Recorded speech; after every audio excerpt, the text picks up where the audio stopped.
Emmanuel Macron, écoutez-le, il a également donc pris la parole. Dans cette même prise de parole, il a envoyé un message aux extrêmes alors qu'il est à New Delhi. Les partis extrêmes doivent faire leur ménage. L'extrême gauche en l'occurrence, mais les autres partis extrêmes et l'extrême droite aussi, qui a dans ses rangs parfois des militants qui justifient l'action violente. Et je le dis avec beaucoup de force, je l'ai toujours dit, c'est ce pourquoi je me suis toujours opposé aux extrêmes. Et donc à chaque fois qu'il y a des gens qui vous expliquent qu'ils ont mis en place des milices pour faire de l'autoprotection, qu'il y a telle ou telle chose parce qu'il y aurait de l'autre côté un discours de violence et qu'ils la légitiment, ils ne commettent pas simplement une faute politique, ils commettent une faute morale et ils créent les conditions de ce qui arrive.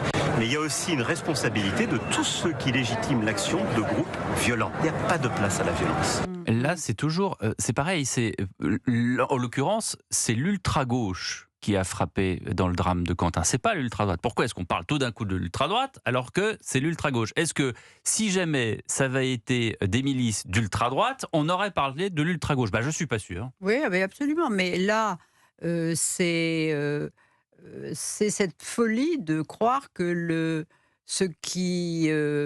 plus grand danger pour la France, c'est l'extrême droite. Donc, ça rassure, Ça tout le revient clan, ça revient comme une antienne. Or, ce n'est pas vrai. Aujourd'hui, les Français, ils voient bien que depuis des années, aujourd'hui, quand on dit une manif est organisée, eh ben, on se dit comment ça va se finir.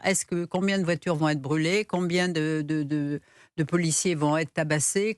C'est la violence. Et la violence, c'est quand même signé de l'extrême gauche tout le temps. Tout le temps, il n'y a pas d'exemple où c'est pas l'extrême gauche. Et quand le président dit ah oui, qu'il y a dans ses rangs parfois des gens, parfois c'est très rare. Et en tous les cas, ce ne sont pas des gens qui ont la bénédiction du Rassemblement national. Cette volonté de toujours faire la balance. De faire la balance, et ça c'est insupportable. Ce qui me choque encore une fois dans ces déclarations, c'est que lui s'absout de toute responsabilité.